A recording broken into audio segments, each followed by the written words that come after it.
আচ্ছা, তাহলে example number 2 আমাদের যে ফার্স্ট যেটা থাকছে repaid of loan taken from bank. Repaid of loan taken from bank আমরা আগেই জানি যে লোন কি লোন হচ্ছে লায়াবিলিটিস। লোন হচ্ছে আমাদের লায়াবিলিটিস। রিপিট অফ লোন আমরা পেইড করছি, লায়াবিলিটিস পেইড করছি। আমরা আমাদের কাছে লোনটা যতদিন আমাদের কোম্পানি ব্যালেন্স শিটে ছিল ততদিন এটা হচ্ছে আমাদের লায়াবিলিটিস হয়েছিল। আজকে সেই লায়াবিলিটিসটা যার নাম লোন, সেটাকে আমরা পেমেন্ট করে দিচ্ছি। আমি এখানে অ্যাসেট আর লায়াবিলিটি নিয়ে একটা ছোট্ট একটা আর খুব সামান্য একটা মানে ধারণা দিয়ে দিই। আমরা সবাই জানি যে অ্যাসেট কাকে বলে আর লায়াবিলিটি কাকে বলে। অ্যাসেট আর লায়াবিলিটি ডেফিনেশন আমরা সবাই মোটামুটি জানি, তাও আমি ছোট করে বলে দিই।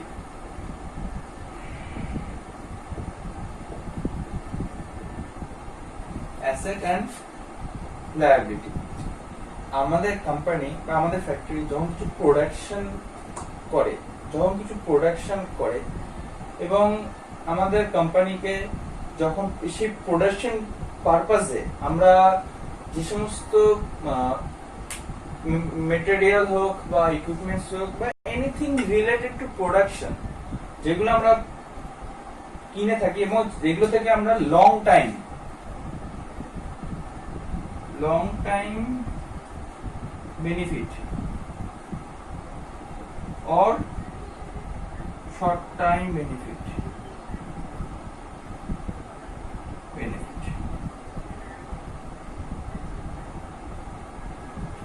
যেগুলো থেকে আমরা লং টাইম এবং শর্ট টাইম বেনিফিট নিয়ে থাকি সেটা হচ্ছে অ্যাসেট। লং টাইম বেনিফিটের আরেকটা নাম আছে, একে বলে ফিক্সড অ্যাসেট। আর শর্ট টাইম বেনিফিটের আরেকটা নাম আছে, সেটা হচ্ছে কারেন্ট অ্যাসেট। এটা হচ্ছে একটা primary knowledge of long time benefit আর শর্ট টাইম বেনিফিটের। লং টাইম যে বেনিফিট গুলো সেটাকে, যেমন আমি যদি একটা মেশিনারি কিনি, আমার মেশিনারি তো আর আজকে কিনলাম আর আজকেই ব্যবহার করে সেটাকে ফেলে দিলাম তার জন্য তো আমরা মেশিনারি কিনি না। আমরা একটা মেশিন কিনি যার দাম মোটামুটি, ওটা তো আমি একবার জাস্ট ওয়ান টাইম প্রোডাকশনের জন্য তো আমি ওটা কিনবো না, জাস্ট ওয়ান টাইম কাজ করার জন্য তো আমি ওটা কিনবো না, তাহলে ওটাকে আমার অ্যাসেট বলা যায় না। তো এটা যদি আমি একটা মেশিনারি কিনলাম বা আমি একটা ফার্নিচার কিনলাম বা আমি একটা মোটর কার কিনলাম, so I have just bought that for a long time purpose, তো সেটা হচ্ছে লং টাইম বেনিফিট। তো লং টাইম বেনিফিট কি কিন্তু বলে ফিক্সড অ্যাসেট, কারণ এগুলো থেকে আমরা দীর্ঘ সময় ধরে সুবিধা কনজিউম করব। আর শর্ট টাইম বেনিফিট মানে কারেন্ট অ্যাসেট। কারেন্ট অ্যাসেট কি তোমরা তো জানো, ডেটর্স কে অনেক সময় কারেন্ট অ্যাসেট বলা হয়, debtors, cash, so stock, closing stock. তো এইগুলো হচ্ছে কারেন্ট অ্যাসেট, কারণ এগুলো বেশি দিন থাকে না এগুলো। কিন্তু ক্যাশকে কেন কারেন্ট অ্যাসেট বলা হয়? ক্যাশ হচ্ছে লিকুইড অ্যাসেট। কারণ ক্যাশকে যে কোনো কিছুতে ট্রান্সফার করা যায়, আবার যে কোনো জিনিস যাকে ক্যাশে ট্রান্সফার করে আনা যায় সেটাকে বলে লিকুইড অ্যাসেট। তো সেটা নিয়ে একটা আলাদা কনসেপ্ট, এখানে জাস্ট অ্যাসেট আর লায়াবিলিটির বিশাল কনসেপ্টের ভেতরে ঢুকতে হবে এমন কোনো ব্যাপার নয়। এখানে জাস্ট এইটুকু জানতে হবে যে অ্যাসেট বা লায়াবিলিটির বিশেষত্ব কি। আর আমাদের প্রোডাকশন পারপাসে বা আমাদের কোম্পানির যে কাজ, সেই কাজের পারপাসে আমরা যে সমস্ত সুবিধাগুলো হুইচ অ্যাডভান্টেজ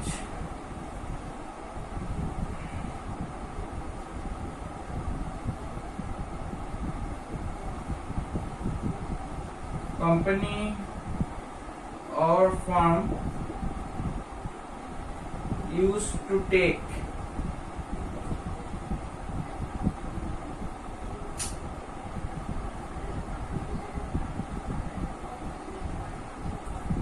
from outside,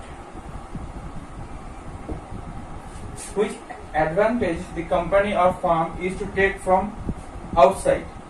আমরা বাইরে থেকে যে সমস্ত সুবিধাগুলো নিয়ে থাকি সেইগুলো হচ্ছে লায়াবিলিটিস। আচ্ছা, আমি এখানে যে অ্যাডভান্টেজ, তোমরা এই অ্যাডভান্টেজ লেখাটা নিচে একটা আন্ডারলাইন করে দিতে পারো। এই অ্যাডভান্টেজটাকে নিয়ে আমরা অনেক পরে গল্প করবো যে কি কাইন্ড অফ অ্যাডভান্টেজ, অ্যাডভান্টেজ কি কাইন্ড অফ অ্যাডভান্টেজ। এই অ্যাডভান্টেজ জিনিসটা জানতে হলে আমি যেটা বললাম আগের দিন যে অনেকটা basic basic introduction to accountancy বলে একটা কোর্স হয়, তো সেটা আগে জানতে হবে। তো আমার এখন সেটা জানানোর যদি পরে যদি কোর্সের বাইরে গিয়ে যদি কোনদিন তোমাদের কোনো শেখার ইচ্ছে থাকে দেন আমি এটা অবশ্যই শেখাবো, কিন্তু কোর্সের মধ্যে ওটা ডেকে আনলে অনেক কিছুই সমস্যা হয়ে যাবে, আরো অনেক কিছু, কারণ ওটার জন্য একটা প্রায় মোটামুটি 4-5খানা ক্লাস লাগবে ওইটার জন্য, জাস্ট টার্মিনোলজি একটা সেন্স তৈরি করার জন্য, ওটার জন্য অনেক সময় লাগবে। সো নাও তোমরা এইটুকুই জেনে রাখো যে, সরি এক মিনিট,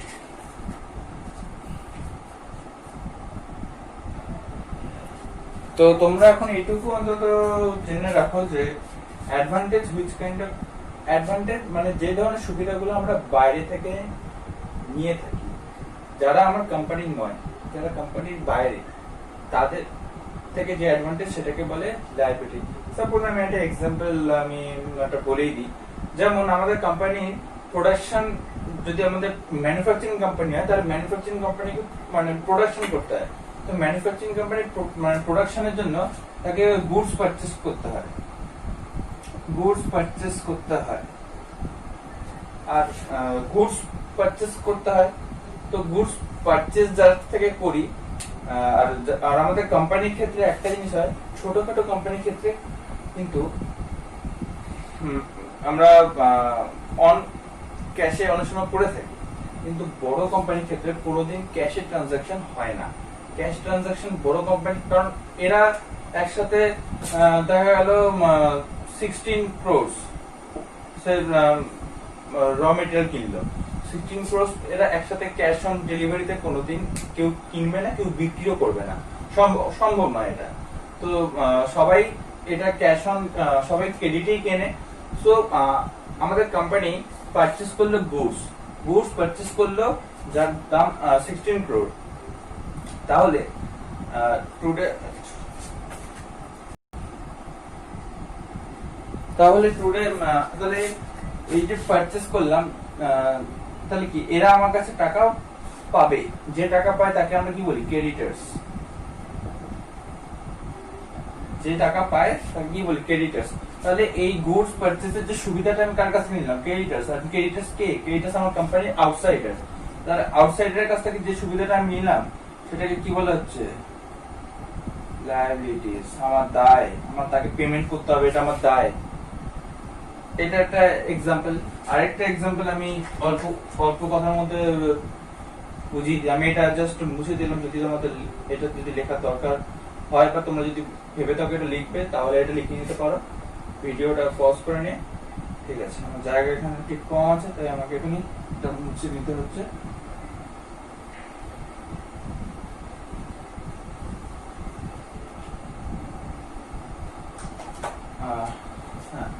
এবারে এটা একটা এক্সাম্পল। আবার আরেকটা এক্সাম্পল যদি আমি বলি যে আমার কোম্পানি চালানোর জন্য, আমার কোম্পানির যে যারা মালিক আছে বা আমার ফার্মের যারা মালিক আছে, ফার্মে কখনো একজন মালিক হয় না, এবং কোম্পানিতেও একজন মালিক হয় না। রিলায়েন্সের শুধুমাত্র মুকেশ আম্বানি একমাত্র মালিক নয়, বা টিসিএস বা টিসিএস না, টাটা ইন্ডাস্ট্রিরও শুধু একজন রতন টাটা একমাত্র মালিক নয়। তো বিল গেটসেরও, মানে বিল গেটস যে মাইক্রোসফটের একমাত্র মালিক বিল গেটস নয়।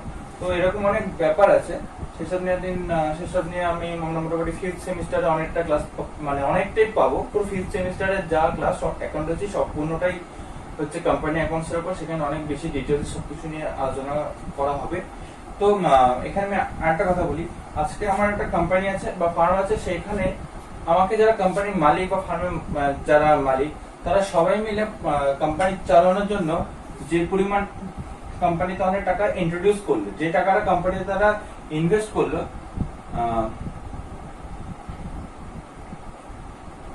কোম্পানির মালিক যখন কোম্পানিতে কোনো টাকা ইনভেস্ট করে তখন সেটাকে বলা হয় ক্যাপিটাল। এবারে দেখা গেল আমার ক্যাপিটাল দরকার ছিল 5 লাখ। ক্যাপিটাল দরকার ছিল 5 লাখ। ওনার ইনভেস্টমেন্ট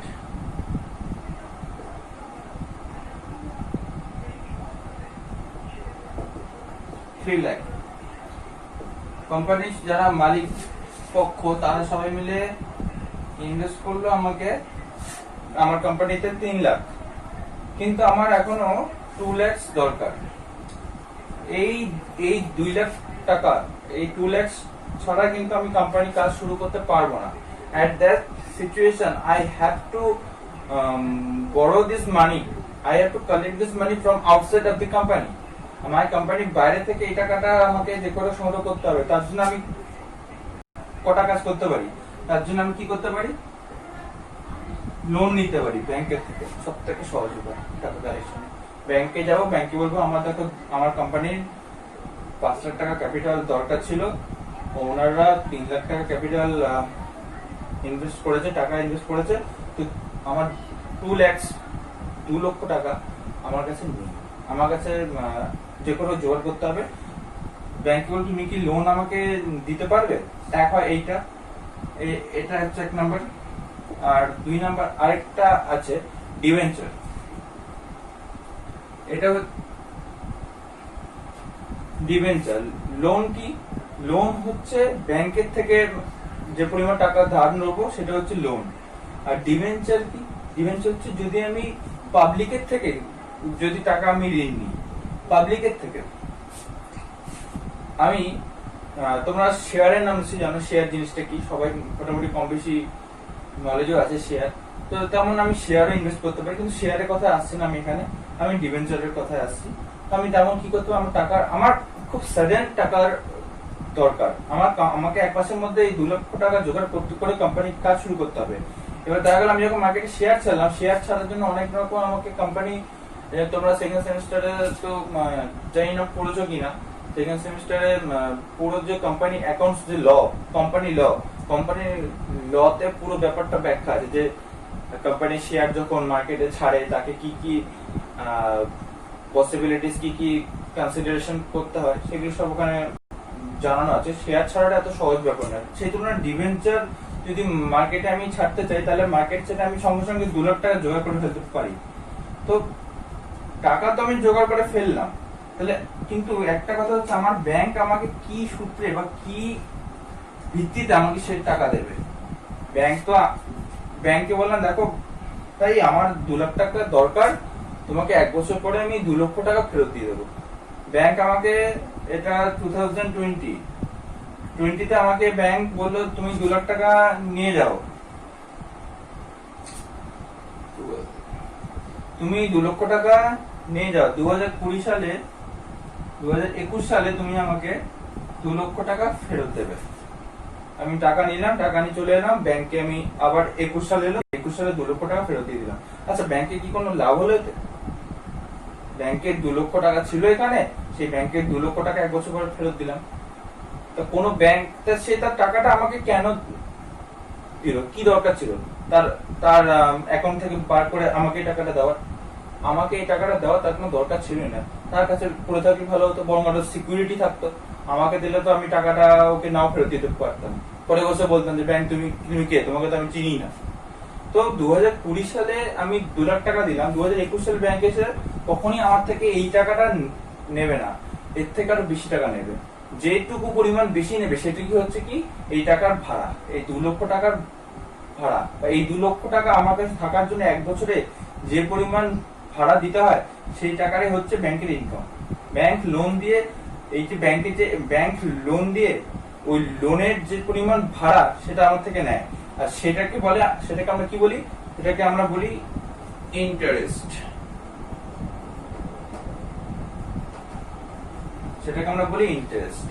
তো ওই যে অতিরিক্ত পরিমাণ টাকা সেটাই হচ্ছে ব্যাংকের, এটি হচ্ছে ইনকাম। এই ইন্টারেস্ট যে এই ইন্টারেস্ট ইন্টারেস্ট যে ক্যালকুলেশনটা হয়, এই ইন্টারেস্টটা হচ্ছে ব্যাংকের ইনকাম। ব্যাংক আমাকে লোন দিল 2 লক্ষ টাকা, তার পরিবর্তে দেখা গেল ব্যাংক আমার থেকে 2.3 লাখ টাকা ফেরত নিয়ে গেল, মানে এই 30,000 টাকা, 2,30,000 টাকা আমার থেকে ব্যাংক ফেরত নিয়ে গেল। তো এই যে 2,30,000 টাকা ব্যাংক আমার থেকে ফেরত নিয়ে চলে গেল, তাহলে এই যে 30,000 টাকাটা, এই 30,000 টাকাটা হচ্ছে ব্যাংকের ইনকাম। এই 1 বছরে ব্যাংক আমাকে এই 2 লক্ষ টাকা দিয়ে ব্যাংক এই 30,000 টাকাটা আমার থেকে ইনকাম করে, যেটা হচ্ছে ইন্টারেস্ট। যে ইন্টারেস্টটা আমাকে পেমেন্ট করতে হয় ব্যাংকে just for borrow 2 lakh rupees from bank। তো এই 2 লক্ষ, এই আমাকে যখন এই 2021 সালে আমাকে যখন টাকা পেমেন্ট করতে হবে, তখন আমাকে কিন্তু এই টোটাল অ্যামাউন্টটাকে পেমেন্ট করতে হবে, 2,30,000 টাকা। 2 লাখ টাকা দিতে হবে, সঙ্গে 30,000 টাকা দিতে হবে। সুতরাং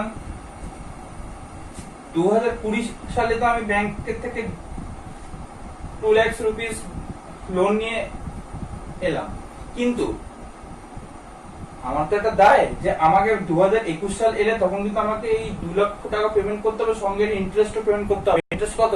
30,000 টাকা। তো আমাকে এটাও পেমেন্ট করতে হবে। সো এটা আমার কাছে কি? এটা আমার কাছে লায়াবিলিটি, এটা আমার কাছে দায়। আমি তো ব্যাংকের টাকাটা নিয়ে তো আর পালিয়ে যেতে পারি না, তাই না? আমি তো আর ওই কি ওই নীরব মোদি বা ওই কি সব বিজয় মালিয়া, নীরব মোদি নই যে আমি ব্যাংকের থেকে টাকা নিয়ে পালিয়ে যাবো। তো আমার পালিয়ে যাওয়ার উপায় নেই, আমাকে এখানেই থাকতে হবে, এখানে ব্যবসা করে আমাকে খেতে হবে। সুতরাং আমাকে এই 2,30,000 টাকা কিন্তু রাখতে হবে। আমাকে এটা পরের বছর কিন্তু ফেরত দিতে হবে। ব্যাংক কিন্তু পরের বছর এসে দরজায় কলিং প্রেস করবে যে এই তোমার আমার টাকার মেয়াদ শেষ, আমাকে আমার টাকা ফেরত দাও। তো এই 2,30,000 টাকা 2021 সালে ফেরিয়ে দেওয়া হচ্ছে আমার দায়িত্ব। আর আমার যেটা দায়িত্ব মানে কি দায়, দায় মানে কি লায়াবিলিটিস, এই হচ্ছে গল্প।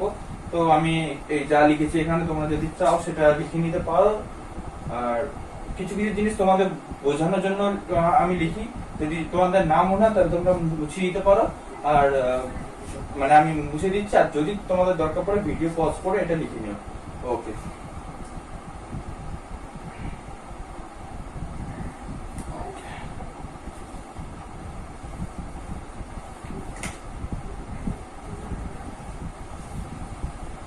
ঠিক আছে। তাহলে আমার কাছে এই মুহূর্তে লোনটা কি? লোন হচ্ছে লায়াবিলিটিস। তো যেটা লোন হচ্ছে লায়াবিলিটিস, তো আজকে আমি আমার যে লোনটা ছিল সেটা, এটা হচ্ছে ধরো 2021 সাল, আমি ব্যাংকের যে লোনের টাকা সেটা ফেরত দিয়ে দিচ্ছি। 2021 সালে এসেছে, সময় এসেছে, আমি ব্যাংকের টাকা ফেরত দিচ্ছি। Repeat loan taken from bank, যেটা ব্যাংকের থেকে নিয়েছিলাম। তাহলে কি লায়াবিলিটিস কি হলো? আর লায়াবিলিটিস যখন আমি পেমেন্ট করে দিলাম, তাহলে লোন কিন্তু আর লোন থাকলো না। আমি ব্যাংকের, আমি দায় মুক্ত, আমার আর দায় থাকলো না। দায় থাকলো না নাকি? লোনের দায় থাকলো না, লোন আমি পেমেন্ট করে দিলাম। আর তাহলে কি লায়াবিলিটিস কি হলো? আমার যত লায়াবিলিটিস ছিল তাহলে তার থেকে কি লোন নেই, তাহলে কি লায়াবিলিটিস কমে গেল। লায়াবিলিটিস কমলে কি হয়? ডিক্রিজ হলে কি হয়? ডেবিট। তাহলে এটা কি? ডেবিট। তাহলে এটা হচ্ছে ডেবিট। মাথায় ঢোকাতে হবে, ঠান্ডা মাথায় ভাবতে হবে। ঠিক আছে, 1 নাম্বার কেস ডান। এবারে হচ্ছে 2 number case, decrease in creditor. আমি তো বলেছিলাম ক্রেডিটর কারা? যার থেকে আমরা গুডস পারচেজ করি।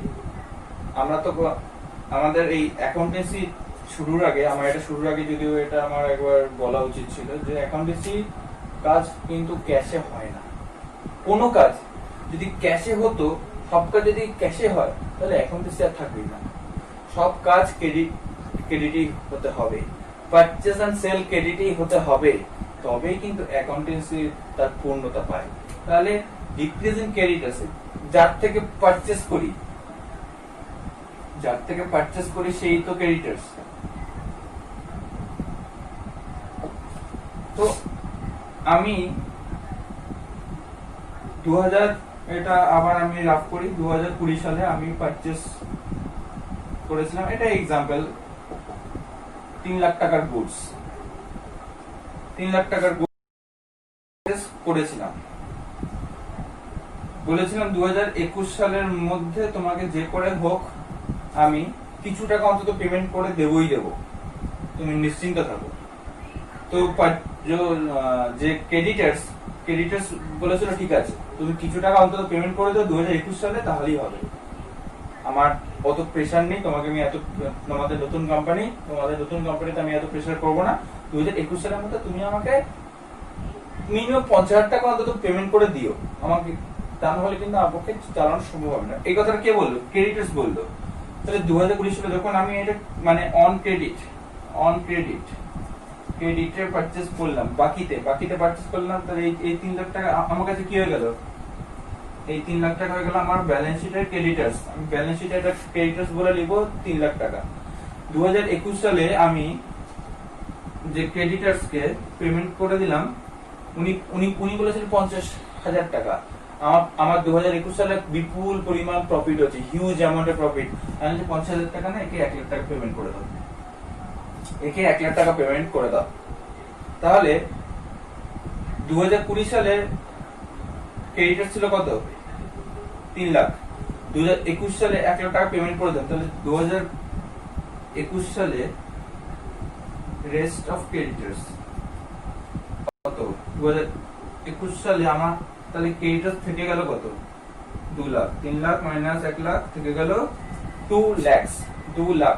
এই 2 লাখ রুপিস। তাহলে কি আমার আগের বছর ছিল 3 লাখ, এবছর 1 লাখ পেমেন্ট করে দিলাম, থেকে গেল 2 লাখ। তাহলে আমার এবছর ক্রেডিটার্স বাড়লো না কমলো? ক্রেডিটার্স কমলো। তাহলে ক্রেডিটার্স হচ্ছে যে যার থেকে পারচেজ করি, যে আমার সাপ্লায়ার, সেই হচ্ছে ক্রেডিটার। একে আমাকে কি করতে হবে? টাকা পেমেন্ট করতে হবে। কবে? 2021 সালে। এটা কি 2020 সাল। তাহলে 2021 সালে যখন আমি তাকে টাকা পেমেন্ট করতে হবে মানে কি? দায়, আমার লায়াবিলিটি। তাহলে ক্রেডিটার্স কে? লায়াবিলিটি। ক্রেডিটার্স হচ্ছে একজন লায়াবিলিটি। তাহলে ক্রেডিটার্স কিন্তু যখন আমি ক্রেডিটার্সকে 1 লক্ষ টাকা পেমেন্ট করে দিলাম, তাহলে ক্রেডিটার্স আমার হাতে পড়ে গেল কত? 2 লক্ষ টাকা। 2020 সালে ছিল 3 লক্ষ টাকা, এখন পড়ে যাচ্ছে 2 লক্ষ টাকা। তাহলে ক্রেডিটার্স ইনক্রিজ হলো না ডিক্রিজ হলো? ডিক্রিজ হলো। ক্রেডিটার্স ডিক্রিজ হলো, আর ডিক্রিজ হলে কি হবে? ডেবিট। তাহলে ক্রেডিটার্স কে? ক্রেডিটার্স হচ্ছে একজন লায়াবিলিটি।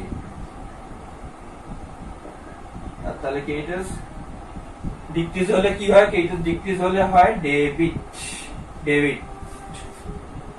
ক্রেডিটার্স ডিক্রিজ হলে হয়ে যায় ডেবিট। এটার রাফ সাইড হিসেবে ব্যবহার করব।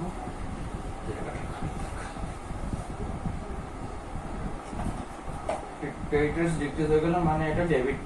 ওকে, এটাও ডান। নেক্সট পয়েন্ট হচ্ছে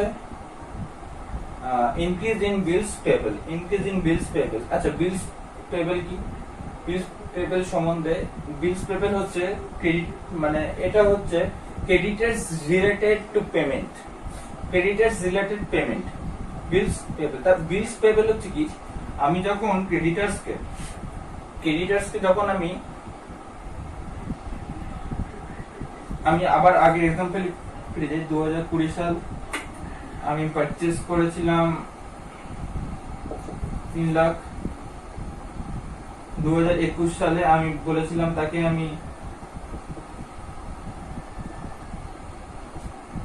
50,000 রুপিস পেমেন্ট করব। 2021 সাল আসার পরে আমি তাকে বললাম তোমাকে আমি একটা বিল পেমেন্ট করে দিচ্ছি, একটা বিল দিয়ে দেবো, টাকা পেমেন্ট করতে পারছি না, তোমাকে আমি একটা বিল দিয়ে দিচ্ছি। ক্রেডিটার্সকে আমি একটা বিল পেমেন্ট করলাম, ক্রেডিটার্সকে আমি একটা বিল পাঠিয়ে দিলাম, একটা বিল। এই বিলে আমি বললাম তাহলে 2021 সালে আমি যখন এলাম তখন বলছি তোমার কত টাকা তোমার আমার কাছে পাওনা আছে, তোমার কত টাকা আমার কাছে পাওনা আছে। এই বিলে লেখা থাকলো যে সে আমাকে এই বিলটা আমি তাকে পাঠালাম, সেই বিলে সে আমাকে একটা বিল পাঠালো, ক্রেডিটার্স আমাকে একটা বিল পাঠালো। ক্রেডিটার্স যে বিলটা আমাকে পাঠালো, যে এই বিলটা, এই বিলে তার প্রাপ্ত অর্থ পরিমাণ লেখা আছে। এই বিলটা সে বললো যে তুমি 2020 সালে বলেছিলে যে 2021 সাল এলে তুমি আমাকে মিনিমাম 50,000 টাকা অন্তত পেমেন্ট করবে, আর তোমার সাথে আমার এই চুক্তিতেই আমি তোমাকে আমার যে যে যে গুডস সেটা আমি তোমাকে বিক্রি করেছিলাম। তো আমি তার কথা সম্মতি জানিয়ে সেই বিলের মধ্যে সাইন করে দিলাম, আমি সেই বিলের মধ্যে সাইন করে দিলাম এবং সেই বিলটাকে নিয়ে এবং সাইন করে দিলাম এবং বিলটা সাইন করে পাঠিয়ে দিলাম, আর সঙ্গে সঙ্গে আমি পেমেন্টটা কমপ্লিট করে দিলাম। তো এই হচ্ছে সেই বিল পেবল। তাহলে বিল পেবল কি? কাইন্ড অফ তো behalf on creditor, behalf on creditor, bill payable. তাহলে এই বিল পেবল কে সেই আবার ঘুরে ফিরে কে? লায়াবিলিটিস। বিল পেবল এগেইন লায়াবিলিটিস। আমি বিল পেবল সম্বন্ধে আরেকটু ভালো ধারণা দিয়ে দিই।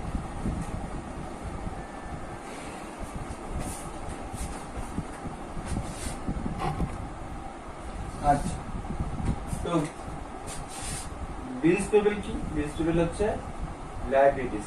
তাহলে ইনক্রিজ ইন বিলস পেবল, তাহলে একটা লায়াবিলিটিস যেটা ইনক্রিজ হলো, লায়াবিলিটিস ইনক্রিজ হলো, বিল পেবল হচ্ছে লায়াবিলিটি, বিল পেবল ইনক্রিজ হলো, মানে লায়াবিলিটি ইনক্রিজ হলো।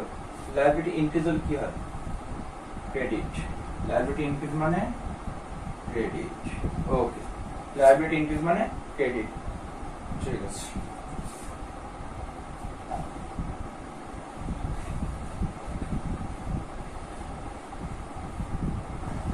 এবারে হলো commission not able to receive. Commission not able to receive, ঠিক হয়ে গেছে। Commission not able to receive. ওকে, ঠিক আছে। তাহলে কি বলছে? বলছে আমি এর আগে একটা কথা বলেছিলাম যে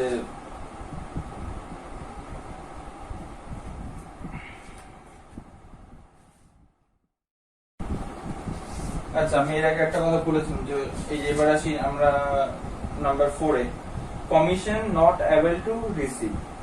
commission not able to receive মানে যখন কোম্পানি কমিশন রিসিভ করে, সাপোজ আমি একটা টেন্ডার পাস করলাম, টেন্ডার পাস করানোর জন্য আমি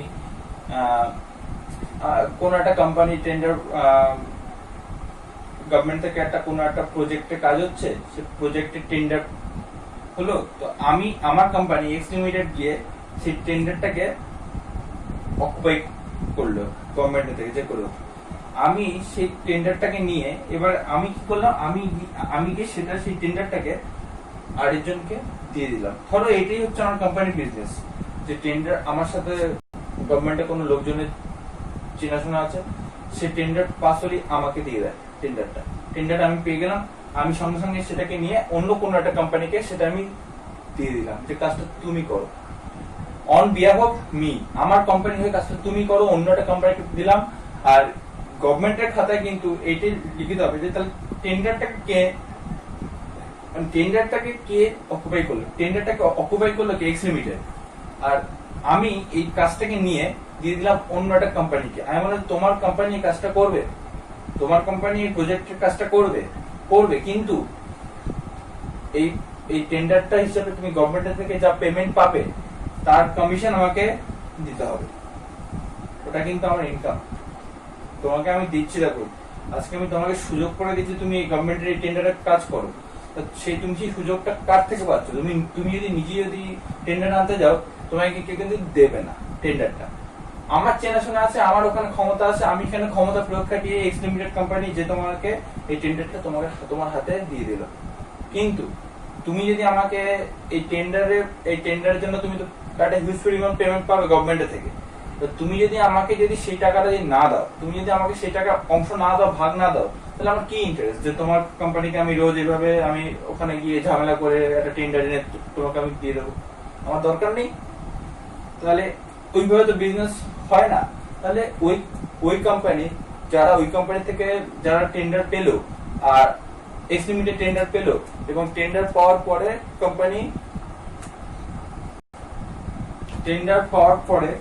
কোম্পানি সেটা আরেকটা কোম্পানিকে দিল এবং ওই কোম্পানি ওই টেন্ডারে কাজ করলো, ওই প্রজেক্টটা করলো।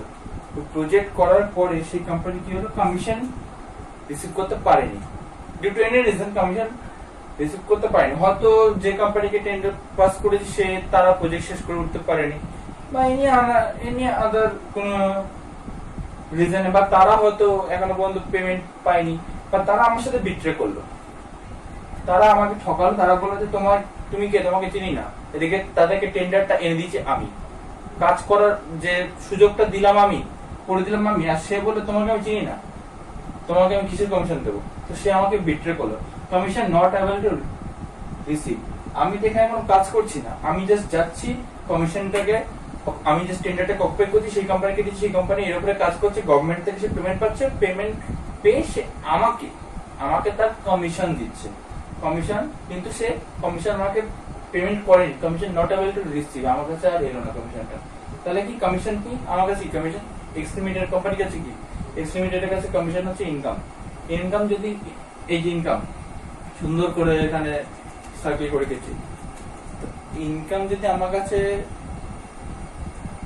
না হয় তাহলে ইনকাম কি, আমার ইনকাম কমে গেল, আর ইনকাম কি ডিক্রিজ হচ্ছে, ইনকাম ডিক্রিজ হলে কি ডেবিট, তাহলে এটা কি হচ্ছে ডেবিট, কমিশন তাহলে কি, কমিশন হচ্ছে ইনকাম, কমিশন হচ্ছে ইনকাম, কমিশন হচ্ছে ইনকাম। তারপরে হচ্ছে 4 নম্বর কমপ্লিট। তারপরে পার্টনার্স উইথড্রন ক্যাপিটাল।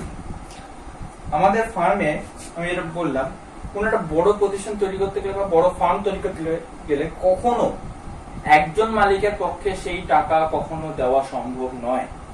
একটা বড় ফার্ম অর্গানাইজ করতে গেলে সেখানে প্রচুর পরিমাণ টাকার দরকার পড়ে, আর একজন মালিকের পক্ষে সেই টাকা কখনো দেওয়া সম্ভব নয়।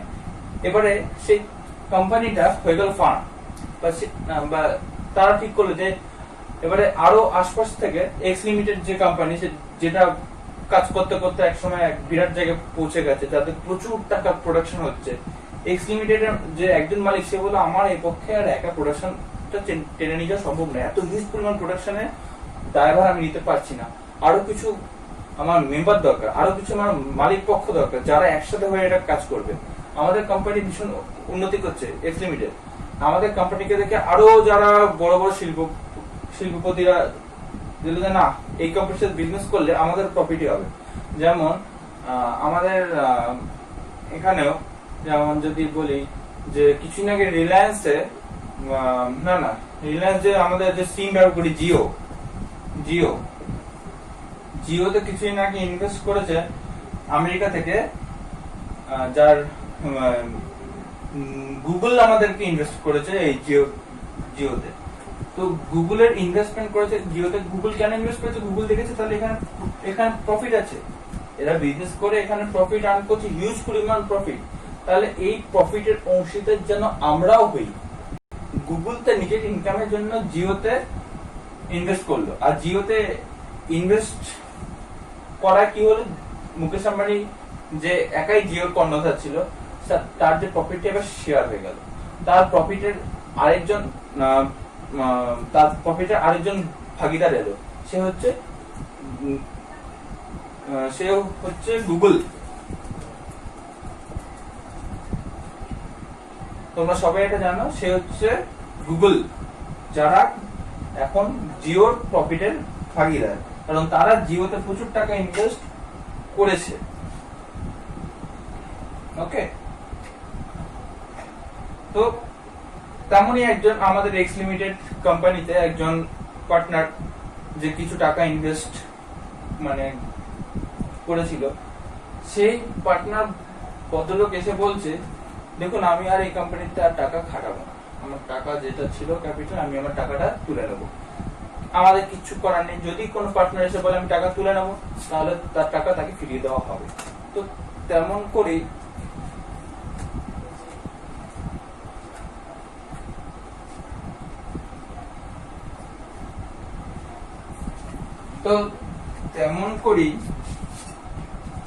ক্যাপিটাল আমরা ফেরত দিলাম। ক্যাপিটাল কি, ক্যাপিটাল হচ্ছে, আমি আগে বললাম ক্যাপিটাল হচ্ছে লায়াবিলিটি, তাহলে ক্যাপিটাল লায়াবিলিটি, তাহলে ক্যাপিটাল আগে যে পরিমাণ ছিল, এখন যদি একজন পার্টনার যদি ক্যাপিটাল সেখান থেকে তুলে নেয়, তাহলে কি সে পরিমাণ ক্যাপিটাল থাকলো? থাকলো না। তাহলে যে পরিমাণ ক্যাপিটাল থাকলো না, তাহলে ক্যাপিটাল কমে গেল, ক্যাপিটাল কমলে কি হয়? ডেবিট। বা সবগুলো একটাই শুধু ক্রেডিট হয়ে যাবে, একটা ডেবিট। তো এই হচ্ছে টোটাল ব্যাপার, টোটাল গল্প। এই হচ্ছে আমাদের জার্নাল এন্ট্রি নিয়ে আজ পর্যন্ত আমরা যা যা রিসার্চ করেছি, যা যা সিস্টেমেটিক ওইতে আমরা যা জেনেছি, এই হচ্ছে তার গল্প। আজকে তোমরা এই মুহূর্তে দাঁড়িয়ে একবার ভেবে দেখো, সেই গোল্ডেন রুল যেটা তোমরা শিখেছিলে বা যেটা তোমাদের শেখানো হয়েছিল, সেই গোল্ডেন রুল সিস্টেমে জার্নাল করতে গেলে আজকের দিনে কত ঝামেলা ফেস করতে হচ্ছে। আর সেখানে এখানে মাত্র দুটো জিনিস, লায়াবিলিটি ইনক্রিজ করলে ক্রেডিট, ডিক্রিজ করলে ডেবিট, ইনকাম ইনক্রিজ করলে ক্রেডিট, ডিক্রিজ করলে ডেবিট, রুল 2, আর ওখানে ছিল রুল 1। তো এই হচ্ছে টোটাল গল্প, এই হচ্ছে টোটাল হিস্ট্রি। এর বাইরে আর কিছু নেই জার্নাল এন্ট্রিতে, আর কিছু নেই শেখার, কিছু জানার নেই, কিছু বোঝার নেই, কিচ্ছু নেই। তাহলে এই হচ্ছে টোটাল গল্প, তোমরা এটা টুকে নেবে। এটা টুকে নেওয়ার পরে আমি আরো কিছু জার্নাল এন্ট্রি এবারে করতে দেব, যেগুলো আমি এখানে করে দেব আর তোমাদের বুঝিয়ে দেব, ব্যাস তারপরেই হয়ে যাবে। তারপরে আমরা ফাইনাল যে এবার আমাদের যে থার্ড সেমিস্টারের সিলেবাস, সেখানে আমরা এন্ট্রি করব। এই হচ্ছে ব্যাপার। যাক, যদি এটা খাতায় নোট ডাউন করে নিতে হয়, তাহলে এটা ভিডিওটা পজ করে খাতায় নোট ডাউনটা করে নেবে। আর আমি এই কনসেপ্টগুলোকে আরো ক্রিটিসাইজ করবো, এবারে এগুলোকে আরো আমি অ্যানালিসিস করব।